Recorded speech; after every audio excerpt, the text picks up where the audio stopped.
నమస్కారం. నా పేరు వివివి కామేశ్వరి.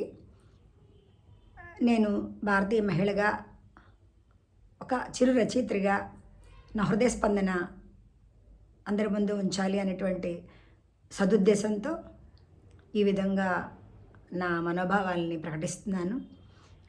ఇటీవల కొద్ది రోజులుగా మరి ఈ యొక్క మీడియాల్లో జరుగుతున్నటువంటి చర్చ కానివ్వండి, మరి స్త్రీ యొక్క మనోభావాలు దెబ్బతిన్నటువంటి విషయంగా నేను కొన్ని విషయాలు మాట్లాడదలుచుకుంటున్నాను.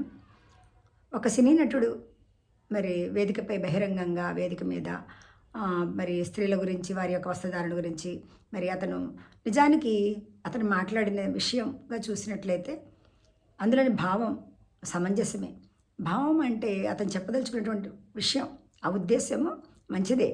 కానీ మరి మాట మన్నన అనేటువంటిది మనిషి యొక్క గౌరవాన్ని ఇనుమడింపజేస్తుంది. కాబట్టి అతని యొక్క ఆ యొక్క మాటల్లో మరి అనవసరమైనటువంటి రెండు అసభ్య పదజాలను ఉపయోగించడం అనేటువంటిది జరిగింది. అయితే దానికి గాను అతను మరి పశ్చాత్తాపడి తను పొరపాటుగా రెండు పదాలు మాట్లాడినట్లుగా తను మరి అందరినీ కూడా సభాముఖంగానే ఇట్లా అడగటము, ఈ మీడియా ముఖంగానే అతను అడగటము, క్షమాపణలు కోరటం కూడా జరిగింది. అయినప్పటికీ కొంతమంది మరి స్త్రీవాదులు కానివ్వండి, అంటే నేను ఒక మహిళనే, కానీ మహిళతో పాటుగా నేను కూడా ఒక తల్లిగా కూడా నేను మాట్లాడుతున్నాను ఇక్కడ.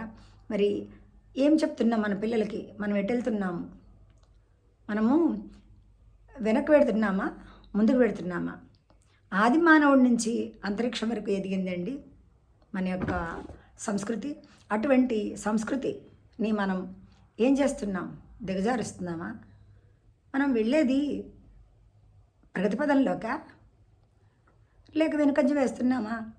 పురోగమనమా, తిరోగమనమా? ఒక్క నిమిషం ఆలోచించుకోండి. ఇప్పుడు మనకి ఆధునిక కాలంలో మనం ఉన్నాము నిజమే, కానీ ఆది మానవుడు, అతనికి వస్త్రం తెలుసా? ఫస్ట్ ఆమెకి కానీ అతనికి కానీ ఆదాము ఈవు అంటారు వాళ్ళు. అసలు ఎలా వాళ్ళకి బిడియం అనేది తెలిసిన తర్వాత వాళ్ళు వస్త్రాలు ధరించారు. ముందు వాళ్ళు ఆకులు అలమనడ్డం పెట్టుకున్నారు. ఆ తర్వాత అది అలా అలా ఎదుగుతూ మనకి వస్త్రధారణలోకి వచ్చాము.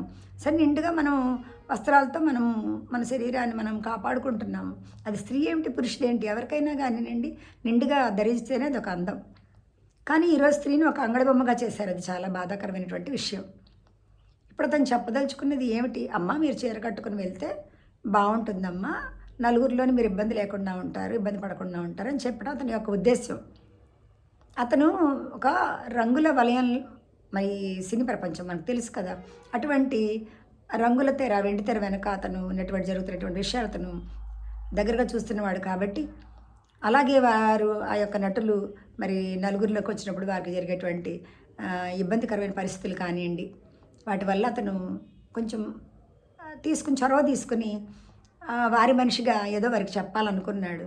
కానీ అది కొంత వికటించింది. అంటే మరి ఏదైనా కానీ భాష ప్రధానం కదండి, భావం పక్కన పెడితే భాష ప్రధానం. కాబట్టి అతను మరి తప్పే చేశాడు. ఆ తప్పుగాను అతను మరి తన తప్పును తాను తెలుసుకుని మరి పశ్చాత్తాపడి నేను ఈ విధంగా రెండు పదాలని వాడటం జరిగింది అనేటువంటి క్షమాపణలు కోరటం అయితే జరిగింది కదా. అయితే విషయం పక్కదోవ పడుతోంది. విషయం ఏమిటంటే చీర చిన్నబోయిందండి. ఎందుకంటే మన భారతీయ సంస్కృతి సాంప్రదాయాలకు చిహ్నం ఏంటండి? చీర, వస్త్రధారణ. మనం విదేశాలకు వెళ్ళినా కానీ మన గుర్తించి గౌరవంగా మాట్లాడతారు, వారు మన గౌరవిస్తారు అంటే కారణం మన వస్త్రధారణే. నేను నా స్వీయ అనుభవాన్ని కూడా ఇక్కడ చెప్తాను. నేను గత 7 సంవత్సరాల క్రితం నేను అమెరికాని దర్శించడానికి వెళ్ళాను. అక్కడ మా పిల్లలు ఉంటారు. అక్కడ పర్యాటక ప్రదేశాలకు వెళ్ళినప్పుడు నా యొక్క వస్త్రధారణ చూసి ఇద్దరు స్త్రీలు, తల్లి బిడ్డలు వాళ్ళు, వారు నా దగ్గరికి వచ్చి వారి అమ్మాయి నన్ను అడిగిందనమాట ఆంగ్లంలో, మీరు చాలా బాగున్నారు, మీ శారీ కూడా చాలా బాగుంది, బ్యూటిఫుల్గా ఉంది, ఒక పిక్ తీసుకుంటా అని అడిగారు. అయితే నాకు అర్థమవుతుంది కానీ నేను తిరిగి సమాధానాన్ని చెప్పలేను, అంత ఫ్లూయెంట్గా నాకు ఇంగ్లీష్ అయితే రాదు. అయితే నేను అదే విషయాన్ని మా పక్కన మా పిల్లలుండి వారు గమనించి సరే ఫోటో తీసుకోమన్నారు, తీసుకున్నారు వారు. ఇంతకీ నేను చెప్పొచ్చేది ఏంటంటే, నేను ఒక అప్సరసనో లేదా అందగత్తెనో అని కాదండి, నేను ఒక సామాన్య సగటు మహిళని. కానీ మరి నన్ను వారు ఎలా గుర్తించారు, ఎందుకు గౌరవించారు? పోనీ నా మాట మన్నన అంటే నేను ఒక మాట కూడా వారితో మాట్లాడలేదు. కానీ వారు ఎలా గుర్తించారు? నా కట్టు బొట్టు, నా నడక చూశారు. అంటే ఏమిటి ఈ చీర? నా యొక్క విలువని పెంచింది. ఈ విలువ నా విలువని పెంచింది. అటువంటి ఆ చీరకు నేను శతదా రుణపడి ఉంటాను. అయితే ఇది ఒక భారతీయ మహిళగా నేను ఎంతో గర్వకారణంగా భావిస్తున్నాను. మన దేశ ఔన్నత్యానికి చిహ్నమైనటువంటి ఈ చీర నన్ను అక్కడ నలుగురిలో గుర్తింపజేసింది. నిజానికి మనల్ని మన దేశంలో వాళ్ళే గుర్తించరండి కొంతమంది. అలాంటిది విదేశంలో మనల్ని గుర్తించారు. మీరు అనొచ్చు ప్రత్యేకంగా కనపడితే ఎవరైనా గమనిస్తారు, గుర్తిస్తారు. కరెక్టే, కాదని నేను అన్నాను. కానీ బజారుకు వెళ్ళామంటే అన్నీ తీసుకొచ్చుకోం కదండి. మనం చూసినవన్నీ నచ్చినవన్నీ తెచ్చుకోం కదా.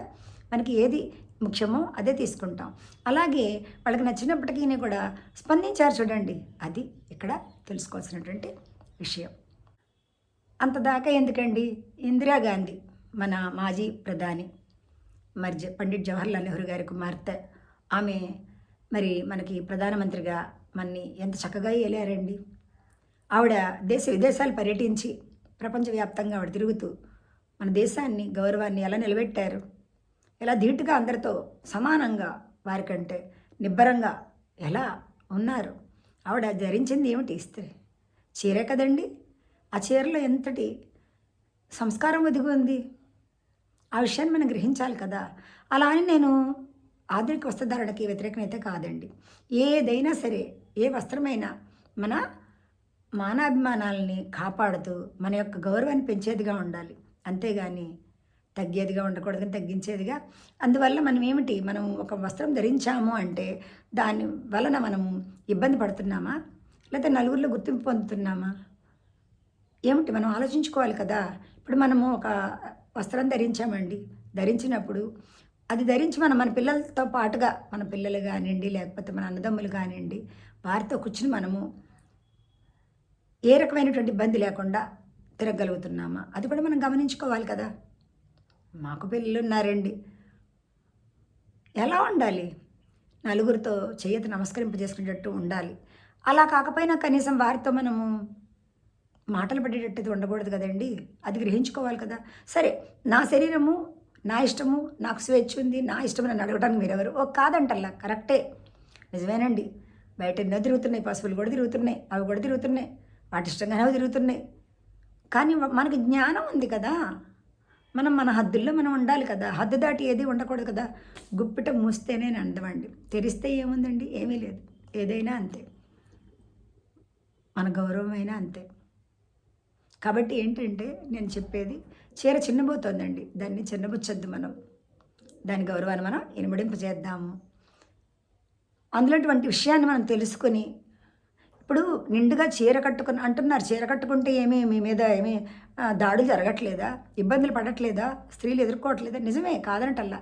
నిండుగా వస్త్రాలు ధరించిన వారికే అటువంటి ప్రమాదం ఉంటే, మరి అలా కాకుండా మన శరీరాన్ని బహిర్గతంగా ప్రదర్శిస్తూ ఉన్నప్పుడు దానికి రక్షణ ఎలా ఉంటుందండి?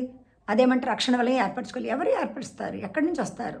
అలనాడు ద్రౌపదికి ఆ యొక్క శ్రీకృష్ణ పరమాత్మ ఆ వస్త్రాలను సమర్పించారు, ఆ చీరలను ఇచ్చారు అంటే ఎలా ఇచ్చారండి?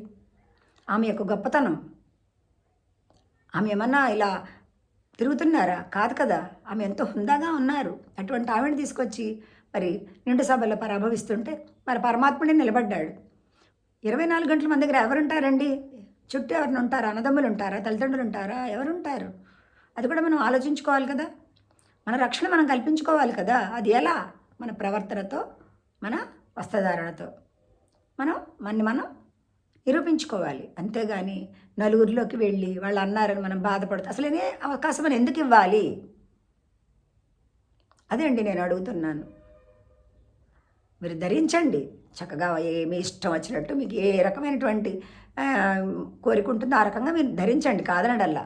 ఇప్పుడు సినీ నటులు కూడానండి, వారు అక్కడ నటించినంత మాత్రాన ఆ వెండి తెర మీద ఏదో వారి జీవనోపాధికి కానివ్వండి, అదొక కళా పోషకులు కానివ్వండి, ఏదైనా కానివ్వండి, కళారాధకులు కానివ్వండి, అక్కడ నటిస్తారు. అంతవరకు బయటకు వచ్చాక వాళ్ళు అలా ఉండాలా? ఉండరు. అందరూ ఉంటున్నారా? ఉండరు. ఏదో కొద్దిమంది ఉంటారు అంతే తప్ప వారు ఇబ్బందులు ఎదుర్కొంటున్నారు కదా. నేటికేను నలుగురు నోళ్ళలో నానుతున్నారు. ఎందుకు?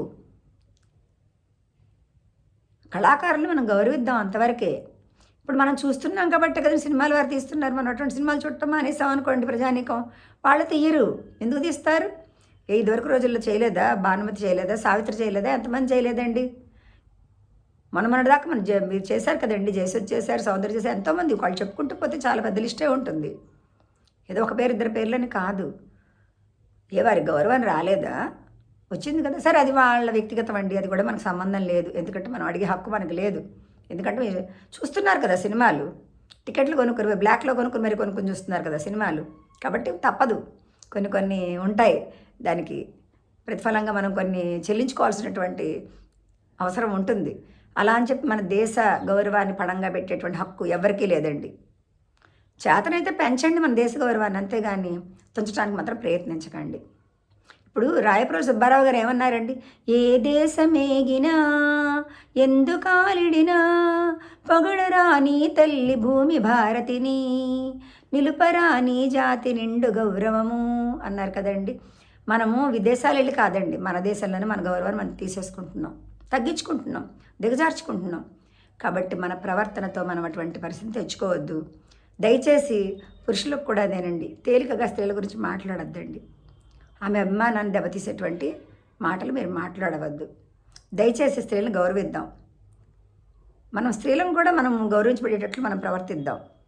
ఎత్ర నార్యంత పూజ్యంతే రమంతే తత్ర దేవత అన్నారండి. ఎక్కడ స్త్రీలు పూజించబడతారో అక్కడ దేవతలు నడయాడతారు.